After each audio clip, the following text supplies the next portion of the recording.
it was on MySpace, Yeah. that record, for a minute before it ended up being a real record, and then Skinny Love became like an actual hit song. Yeah. Ushering in the new sound of what's going to be popular rock music in a way. Yeah, of, definitely. You know, like Definitely acoustic right rock. on the zeitgeist for that. And the look, you know, I feel like in a way, a lot of what him and his contemporaries, because, you know, Sufjan was already there, but he didn't, it was a different look and a different vibe. It was like, for sure. I'm a regular guy, I'm not shaven, I'm wearing this hat, you know, vibe, like, which was very different at the time, because rock and roll was still pop centric as far as what people were hearing, you know. And Radiohead they were in their own lane. Yeah. So Sounds of the South, that was at Duke University, and it was like a collection of music from the Alan Lomax Sounds of the South box set, and then Matt and Brad wrote arrangements for the infill of the music for that ensemble, and we played it at Duke University once. Yeah, How many times did we play that show? 2 nights. At least 2 nights. At least 2 times, right? I think it may have been 3 times we played the show. I think it might have been 3 nights. Yeah. Yeah. We eventually played it again in Australia years later. But that was kind of the first time that I had any experience working on like a pop, pop's not the right word, but big stage, right? Yeah, Here's a an bigger established artist. Yeah. You know, I'm going to back up and like give shout outs to Gallery 5 and Nancy Raygun and a lot of those venues, because those bands from Durham in New York and Richmond were all like traveling that little circuit together, and like lots of bands kind of linked up and made friends like through those venues. So it's very important to have like bands that come through town that aren't famous, but or like on their way or whatever. Just have a fan base that isn't from your city, you know, in a different lane. So that was really cool, and that's when I met Justin. And you wrote that, one of y'all wrote that duet that I did with him, and then that's how it ended up. I'd put one finger in the air like a basketball player. Yes, that. And then he had me on his project from there, and then that was kind of like where we weren't hanging out anymore. Like it was like that was time funny, stretch, man. Because it's like I was saying earlier, like you don't know when you're in it, and you don't know when it's done. No. You know what I mean? Like that was at the Sounds of the South was both like the best, highest moment for Fight the Big Bull, and also basically the end of it. In the end, yeah. Just practically, like large ensembles. Yeah. I mean, just it wasn't to me. There was never any. It was a combination of Reggie left, which was super exciting, and that was a super positive like. That was it. I mean, Reggie was the first person from the scene that like did it for real. Right. Like went on tour, got on the bus, got paid, like did it. And that was big time. I think for everyone to see that could happen, and there wasn't a glass ceiling on it.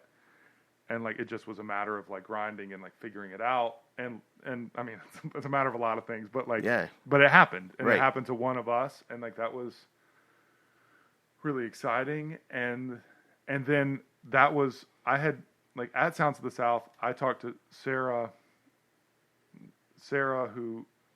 Patrick Heathcott, who ran this label called Home Tapes, which was Megafon's label, was kind of there at the event, kind of like show running, basically like producing it to some degree. She was running around doing a lot of stuff, but I talked to her I said, I'm going to start a label. What do I need to know? And that's when that Spacebomb thing really kicked off. And basically that began my next life of trying to get Spacebomb off the ground. And that was a crazy little time right there, because it fractured everything. It fractured friendships up. Yeah. It fractured up, like, what are we going to do? You know, our time was all fucked up. And then, you know, that manifested into like, well, we can't play. Well, should we play? How come we're not playing? Blah, blah, blah, blah, blah. Yeah. And then, like, people are mad at me, and I'm mad at every other people. And it's like, that's like... It's so messy. I mean, and musicians are fucking sensitive, and we're dumb also. Dumb 20-year-olds. Yeah. I'm chalking some of it up to dumb. Yeah, for sure. Oh, yeah, definitely, man. Yeah, I'll shoulder a lot of that. Yeah, me too. For sure, man. Like, you know, and like... Reggie's gone. Sounds of the South was great though, man. I mean, that was a incredible. That was a life-changing moment. Yeah, life-changing, musically, professionally, just really special. And all those people that were involved in that are in different places now. It's wild to like look back on it. That was a really special. I mean, just incredible, just moment of, my musical experience. I'm sure yours too. But. Yeah. And also the other band I feel like was really influential to what we were doing at the time was the Great White Jenkins. It's like you're like here's the vocal version with like some horns, right? Yeah, that was like a rock band that sort of like a psych rock band that I was in with my buddy Andy Jenkins, and we did Spacebomb, another Space Cateer. Yeah, Spaceketeer. That's good. And we did that, and Benson and Cameron, who were in Fight the Big. I'm not Cameron, actually. Sorry, Cameron. Benson, who was in that with me, was also in Fight the Big Bull, and that was kind of like the vote. And we would have horn arrangements and stuff too. Right. So that was sort of like a proto, like singer plus larger ensemble kind of thing. Mm-hmm. Nate Matthews, shout out. Yeah, Nate Matthews, Nate's Bagels. Nate's Bagels, we'll get some of them shits, boy. It's so that kind of took it in a different direction, and also Cameron and Scott Clark had another band, another psychedelic band that was a little different, but coming out of the same pocket a little bit. Yeah. So there was so at one point, all of us were legit playing shows with 8 bands in different ways. Did some collabo shows. We did a lot of shows together. Yep. And then Spacebomb. Okay. So we got to the point of like Matt's got mad time on his hands, and like let's just figure out this label thing. Spacebomb was like a real deal shot at like creating a music business. Was like I felt like the idea it seems like like a really simple idea now, and maybe it was then, but maybe that's why it works. It's just like the idea of a house band where you invited people to come in and you produced the records for them, and then you released it. And to me, I felt like I had a voice or a growing voice as a producer / arranger that I wanted to exercise. And I felt like that's where I was going to land. If I was going to land anywhere, was kind of doing that kind of thing, which is sort of ostensibly what I was doing with Fight the Big Bull.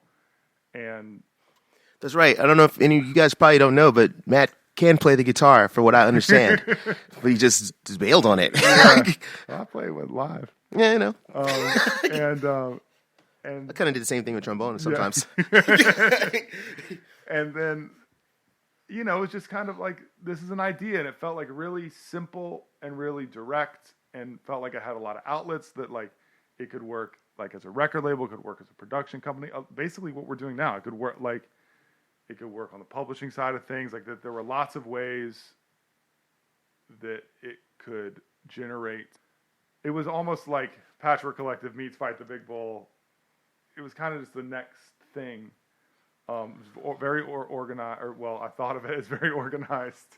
It's difficult, Yeah. It wasn't as nearly as organized as I thought of it as. But that was the intention, was for it to be kind of, just like a more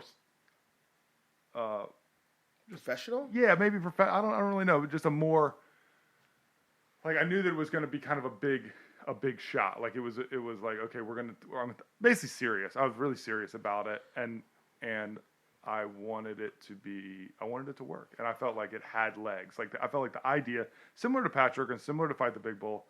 I felt like the idea kind of went on its own. Anytime I talked about it with somebody, or like I kind of got thinking about it, it was like an idea that worked. It just seemed like it worked. But then, really, the rubber hit the road when it was like, okay, well, let's figure out who's going to be Spacebomb, who's going to do it first. Because basically, we were asking people, like, hey, come in, let us produce your record, engineer your record, promote your record, sell your record, sign you to a record deal. And it was just too much for anyone to agree to, which was silly for me at the time, but makes a lot of sense in retrospect. Right, because it's like they don't know. They don't know what the fuck. What are you like? Yeah. You don't have a resume of any kind. I didn't have. All I could point to was sort of like an